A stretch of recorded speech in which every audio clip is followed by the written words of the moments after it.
Écoutons ce que Damiba avait prévu faire. Écoutez effectivement ce qui a été dit en attendant. Moi, ce que je ne peux pas vivre sans le pouvoir. Non, est-ce que ça, c'est... Je ne peux pas vivre sans le pouvoir. Ça, c'est un. Secondo, c'est tirer et puis foutre le camp. Et puis, il y a effectivement des gens qui vont descendre. Des mercenaires qui vont descendre. Et puis, et c'est en train d'apparaître, je suppose que ce n'est pas encore vrai, mais je suis pressé d'écouter le jugement pouvoir. Il dit que le matériel qui est acheté, militaire que nous avons, est un matériel qui est au-dessus de nos capacités et du niveau du Burkina Faso. Dès que il va prendre le pouvoir, il faut effectivement le vendre au pays voisin, à un des pays voisins, et puis prendre une partie pour rémunérer effectivement les bandits terroristes qui auront accompagné. Et ça, c'est un plan pour le pays, ça. Eh Damiba, il ne se connaît pas un président par tirage au sort. Eh oui, les gars ont fait leur coup d'État. Hein?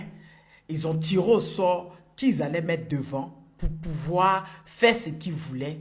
Ils t'ont pris.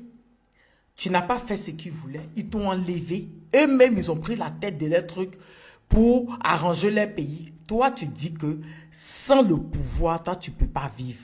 Comme si tu étais né avec elle. Quand j'ai écouté cette émission, j'avais entendu des choses. J'étais vraiment choqué au fait.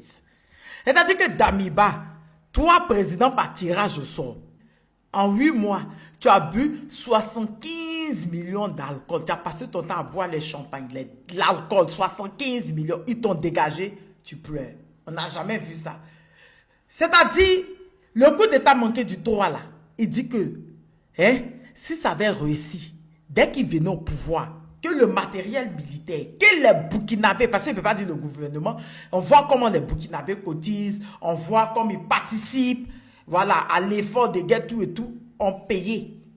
Le matériel militaire qui a été payé par le peuple burkinabé, qui sont au-dessus de la capacité du niveau du Burkina. Donc lui, il allait prendre ça pour aller vendre un pays voisin et prendre une partie de l'argent, aller négocier les terreaux.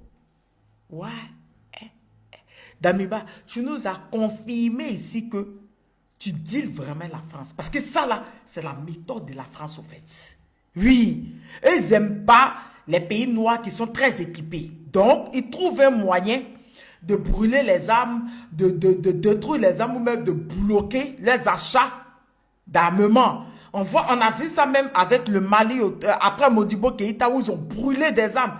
C'est la méthode de la France. Et quand j'ai entendu ça, la partie là, j'ai su, tu as confiance.